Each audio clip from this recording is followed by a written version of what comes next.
TSPSC group 1 prelims June 9న ఉంది. మరి మొదటిసారిగా ప్రిలిమ్స్ రాసే వాళ్ళకి కొన్ని జాగ్రత్తలు. ఎందుకంటే 2022లో 2023లో టీఎస్పీఎస్సీ గ్రూప్ 1 ప్రిలిమ్స్ జరిగింది.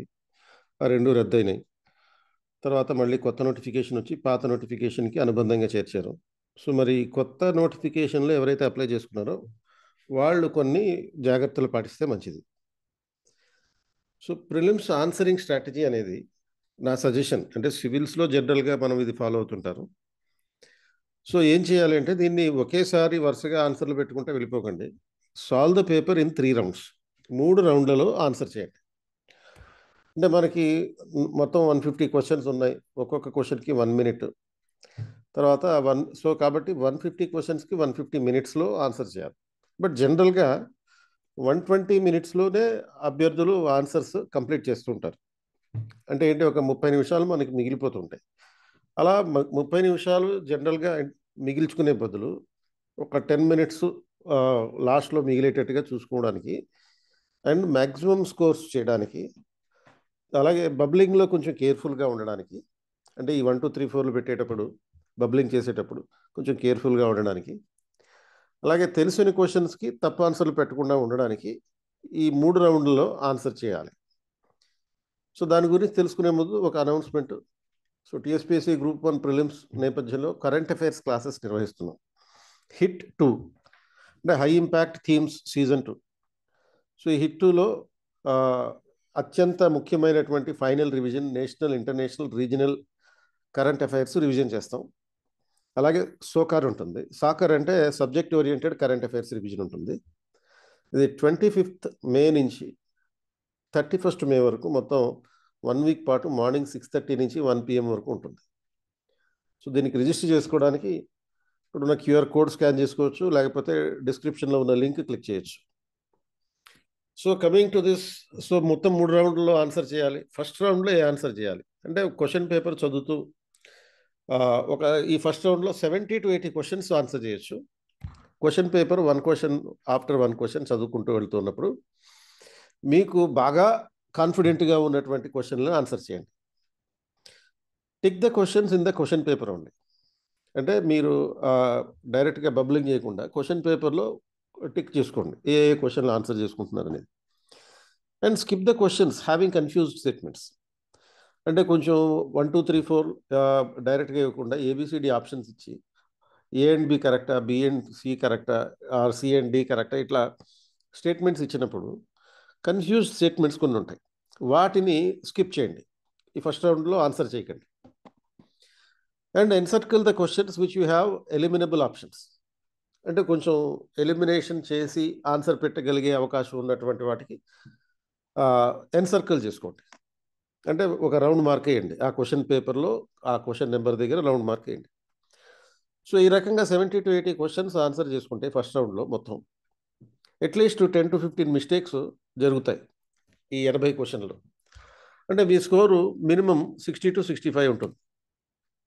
ఇంకా సెకండ్ రౌండ్కి వచ్చినప్పుడు ఈ సెకండ్ రౌండ్లో మార్క్ చేసిన క్వశ్చన్లు, ఎన్సర్కిల్ చేసిన క్వశ్చన్లు ఏవైతే ఉంటాయో ఆ ఎన్సర్కిల్ చేసిన క్వశ్చన్లని ఆన్సర్ చేయండి. అంటే 40 to 50 వరకు ఉండొచ్చు అవకాశం ఉంది. సో, ఇందులో మీరు కొన్ని అట్లీస్ట్ అంటే ఒక 4 ఆప్షన్స్ ఉన్నాయనుకోండి. 4 ఆప్షన్లు 2 ఆప్షన్లని ఎలిమినేట్ చేయగలిగితే ఆ గెస్ చేసి మీరు వాటికి ఆన్సర్ పెట్టచ్చు. అలా ఈ 40-50 క్వశ్చన్స్లో ఒక 10-15 వరకు మిస్టేక్స్ జరుగుతాయి. అప్పుడు మీ స్కోరు 30 to 35 ఉంటుంది. అంటే ఈ 2 రౌండ్లు, ఫస్ట్ రౌండ్, సెకండ్ రౌండ్ అయిపోయిన తర్వాత మీ స్కోర్ అంటే ఫస్ట్ రౌండ్లో వచ్చిన 60-65 కలుపుకొని ప్లస్ 30-35 కలిపితే 90 to 100 వరకు వస్తుంది. అంటే provided the question paper is reasonable good. అంటే ఇప్పుడు సపోజ్ ఒక example, make guesses on the questions which you know at least 2 options అన్నాం. కనీసం 2 ఆప్షన్లు మీకు తెలిసి ఉండాలి. ఇప్పుడు ఒక ఎగ్జాంపుల్ 2022లో ఇచ్చినటువంటి క్వశ్చన్కి example, consider the following in relation to operation blue star అని ఏబిసి ఆప్షన్స్ ఇచ్చారు. It was the biggest internal security mission undertaken by the Indian army. It was aimed at removing the Sikh militants who were accumulating weapons in the Harminder Sahib complex. Operation Blue Star was carried out between 1st and 8th July 1985 in Amritsar.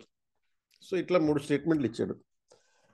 జనరల్గా అభ్యర్థులు ఈ దీన్ని చదవరు. Operation blue star చదవాల్సినటువంటి అవసరం జనరల్గా ఉండదు ఇప్పుడు. కానీ సో ఇది ఈ క్వశ్చన్ అయితే ఇవ్వడం జరిగింది. సో ఇది ఫండమెంటల్గా ఇక్కడ కొన్ని మనకి డౌట్స్ క్రియేట్ చేసేది ఏంటంటే, ఫస్ట్ ఆప్షన్ ఏలో ఉన్నటువంటిది whether it is really a biggest internal security mission అన్నట్టు. అది అయితే అతిపెద్ద ఇంటర్నల్ సెక్యూరిటీ మిషనా కాదా అనేది కొంచెం డౌట్ ఉండొచ్చు. అండ్ ఇక్కడ సి ఆప్షన్కి వచ్చేటప్పటికి మనకి తెలిసిన దాని ప్రకారం అయితే operation blue star general knowledge ప్రకారం ఇది సిక్ మిలిటెంట్స్ని తొలగించడానికి హర్మిందర్ సాహిబ్ కాంప్లెక్స్లో అమృత్సర్లో జరిగినటువంటి యాక్టివిటీ కాబట్టి అది ఓకే. ఈ బి ఆప్షన్ ఓకే. కనీసం ఇంకొకటైనా తెలవాలి మనకి.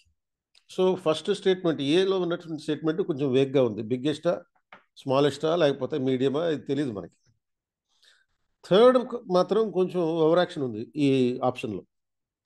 ఓవర్ యాక్షన్ ఎందుకు ఉంది అని అంటే మరీ స్పెసిఫిక్గా డేట్లు ఇచ్చేసారు ఇక్కడ. అంటే operation blue star was carried out between 1st and 8th July 1985.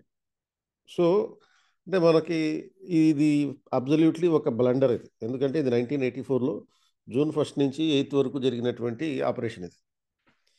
So కాబట్టి ఇది అంటే యూజువల్గా ఇలాంటి మరీ స్పెసిఫిసిటీ ఉన్నటువంటి అంశాలను కనుక మనం పరిగణలో తీసుకుంటే అంటే ఇక్కడ కొంచెం గెస్ చేయొచ్చు 1984లో జరిగినటువంటి ఒక సంఘటన అని చెప్పి. అప్పుడు 84 అనే సంఘటన కరెక్ట్ అయ్యి మనకి అనిపిస్తే ఈ స్పెసిఫిక్ డేట్స్ మనకి గుర్తు లేకపోయినా పర్వాలేదు, 85 అని ఇచ్చారు కాబట్టి అది ఎలిమినేషన్ చేసేయచ్చు. అంటే if I am there in your place I would eliminate the C. అప్పుడు దీంతో నాకు పని లేదు ఇక. అంటే మీ ఒక ఏ అండ్ బి అనేటటువంటి ఆప్షన్స్ని నేను పెట్టుకుంటాను. అంటే 1 ఆన్సర్ అనేది తీసుకుంటాను అనమాట. థర్డ్ రౌండ్కి వచ్చినప్పుడు రిమైనింగ్ 20-30 క్వశ్చన్స్ ఏవైతే ఉంటాయో వాటిని ఆన్సర్ చేయండి. Read those questions which you are unable to eliminate any options in the first round or second round. So first రౌండ్లో కానీ సెకండ్ రౌండ్లో కానీ అసలు ఎలిమినేట్ చేసే అవకాశం లేనటువంటి గెస్సులు కూడా పెట్టలేనటువంటి మిగతా క్వశ్చన్లు అన్నీ వీటికి బ్లైండ్గా గెస్ చేసేయచ్చు. వీటిని ఫ్లయింగ్ గెసెస్ అంటాం వీటిని. సో ఈ ఫ్లయింగ్ గెసెస్ ఎలా ఉంటాయంటే అసలు మనకి ఆన్సర్ ఏమాత్రం తెలియదు. అది ఇక్కడి నుంచి అంటే భూమి మీద నుంచి జూపిటర్ వరకు ఎంత దూరం ఉంది అసలు ఏమాత్రం తెలియని ఆన్సర్ అనుకోండి, క్వశ్చన్ అనుకోండి. అది ఏబిసిడి అనుకున్నప్పుడు అక్కడ మనం ఈ 1, 2, 3, 4లో ఉన్నటువంటి వాటిలో మనకి నచ్చిన ఆప్షన్ పెట్టుకోవచ్చు. లేకపోతే మన జాగ్రఫీ నాలెడ్జ్ని అక్కడ తీసుకొచ్చి భూమి నుంచి మిగతా గ్రహాలు ఎంత దూరంలో ఉన్నాయనే దాన్ని ఒక ఫ్లయింగ్ గెస్ తీసుకోవడం ఎంత. కాకపోతే ఆ ఫ్లయింగ్ గెస్ అనేది కొంచెం సైంటిఫిక్గా ఊహించుకుని పెట్టుకునేటటువంటి ప్రయత్నం అయితే చేయాలి. But don't answer any question blindly without reading the options. అది ఒకటి మాత్రం గుర్తుపెట్టుకోండి. అంటే ఆప్షన్స్ చదవకుండా కొంతమంది ఈ 1, 2, 3, 4 ఉన్నాయి కదా, అక్కడ బక్కడ బొంబాయి బోలా సి నవే పూరేసో అని సబ్ వచ్చిన దాని మీద పెన్ను పెట్టి సి వచ్చింది అనుకో 3 వచ్చింది అనుకుంటే ఆ 3 ఆన్సర్ పెడతారు. అలా చేయకూడదు. ఆప్షన్స్ చదవండి. మీకు స్ట్రైక్ అవ్వచ్చు. మీరు ఇంతకాలం మీరు ప్రిపేర్ అయ్యారు కాబట్టి ఏదో ఒక సందర్భంలో మీ లాజిక్ ఏదో రకంగా కరెక్ట్గా పనిచేసే అవకాశం. లాజిక్ని ఉపయోగించండి, మ్యాజిక్ని ఉపయోగించకండి. And read question twice it before marking and at least you can score 10 questions. ఈ 20-30లో కనీసం ఒక 10-15 క్వశ్చన్లకి ఆన్సర్ చేయగలుగుతారు.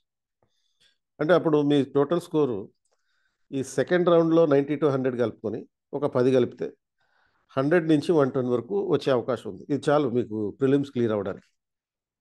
అంటే నేను చెప్పింది మరీ ఎక్సెసివ్ స్కోర్ ఇది, ఒక రకంగా చెప్పాలంటే ఎక్సెసివ్ స్కోర్ ఇది.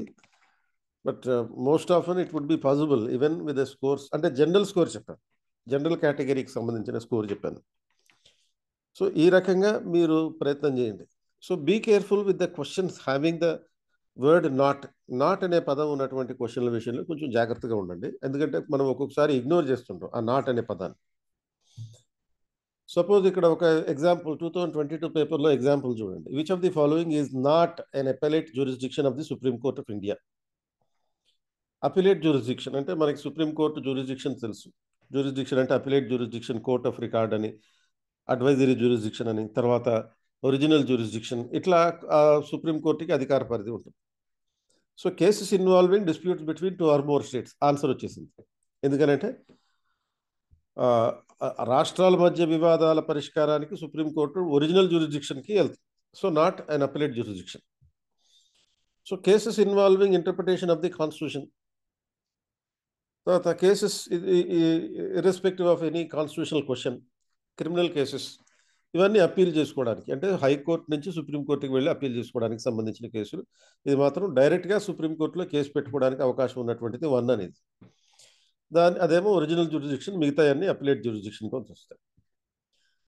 Example 2. Who among the following shall not be answerable to any court for the exercise and performance of their powers and duties of their office? ఈ క్వశ్చన్ రిపీట్ అయ్యే అవకాశం, ఎందుకంటే Kerala government రాష్ట్రపతి మీద కేసు పెట్టింది ఒకటి, సుప్రీంకోర్టులో కేసు వేశారు. సో ఆ నేపథ్యంలో దీని మీద ఇటువంటి క్వశ్చనే రిపీట్ కావచ్చు. సో ఎవరి మీద సుప్రీంకోర్టులో ఏ కోర్టుకి ఆన్సర్ చేసే అవసరం లేదు, ప్రెసిడెంట్కి అండ్ గవర్నర్కి అవసరం లేదు. సో ఈ నాట్ అనేటటువంటి పదాన్ని ఇగ్నోర్ చేయకండి. ఆ నాట్ ఉన్న చోట కొంచెం ఇగ్నోర్ చేయడం జరిగితే మనకి ఆన్సర్లు తప్పేటటువంటి అవకాశం ఉంటుంది. A&D is the answer. So that is 3 అన్నమాట. సో కాబట్టి ఈ రకంగా చేస్తే కొంచెం తప్పులు తగ్గించుకునే అవకాశం ఉంటుంది అండ్ పర్ఫార్మెన్స్ పెంచుకునేటటువంటి అవకాశం ఉంటుంది, తర్వాత ఇంప్రూవ్ చేసుకునే అవకాశం ఉంటుంది.